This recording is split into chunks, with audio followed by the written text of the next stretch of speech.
SMT Nation, we back. Nation, big update for the AT&T network. I mean, this would be pretty huge. It'd probably put them as the first in the industry to do it. I know a lot was made about the T-Mobile and SpaceX and Starlink and all that from last year. And I know Verizon's got something going on with Amazon, and there's plans of doing this whole satellite thing. But I think AT&T's out in front. I think they're in the catbird seat to do this first and do it right. All right, so I'll go ahead and link this article for you in the description. It'll be there. It's from Dano, light reading.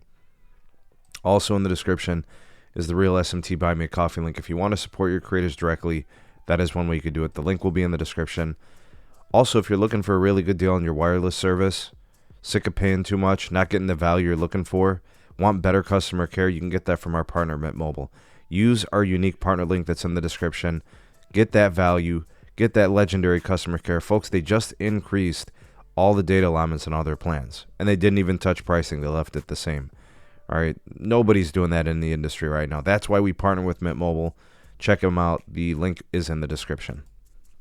All right. So the situation here with AT&T and AST. All right. This is basically a partnership between these two companies by which AT&T would like to give spectrum to AST to broadcast, satellite signal to people's smartphones when they can't get terrestrial signal, right? So let's say you're out in the middle of nowhere, or AT&T doesn't have native network access, and you need to make a call, right? You'd be able to do it through this service. AST would be broadcasting the AT&T, cellular licenses from their hardware in space, from their satellites. Now, AT&T is going to have to get some waivers granted from the FCC, because what you're doing here are two very different things. These licenses that we're talking about are terrestrial cellular licenses, so they would require waivers from the FCC clearance to do this. So AT&T has applied for the two waivers to the FCC in order to be able to give the access to the licenses to AST to broadcast. So the first waiver is within the Earth Station's rules.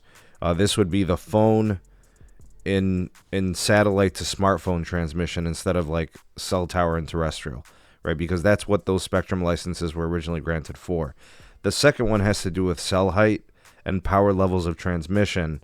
Both are way up, right? You're going to have to turn up the power to get it from space to Earth.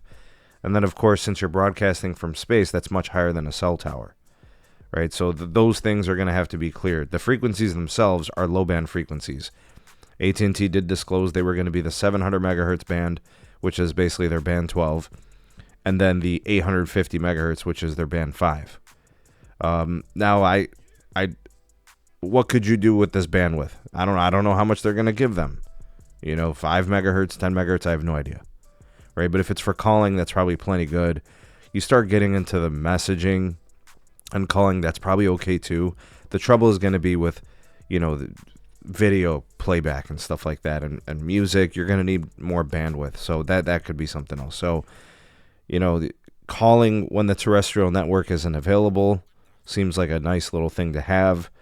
Eliminate the need for roaming in some instances just to give customers calling access. The satellites are going to be launched by AST. I think that's coming very soon. I know they mentioned preparations for 2023 and then launches in 2024.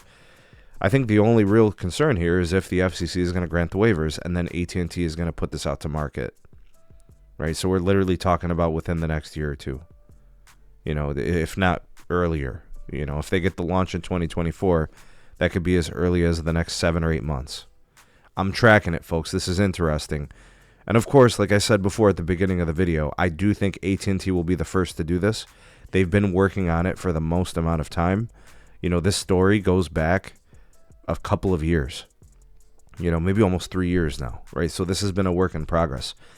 And Verizon's been working on this. And now, T-Mobile last year started with their partnership with Starlink. So we're going to see these carriers doing this. And it's, again, a nice to have. You don't have to purchase and own an actual satellite phone. You could just do this from your iPhone. You could do this from your Android, that kind of deal. Exciting times. What do you guys think? Do you want this? Interested in it? You think AT&T is going to pull it off first? Your thoughts and opinions welcome down in the comment section. Love to hear what you guys have to say on this. You are the voice of the people, the SMT Nation. Let your voice be heard.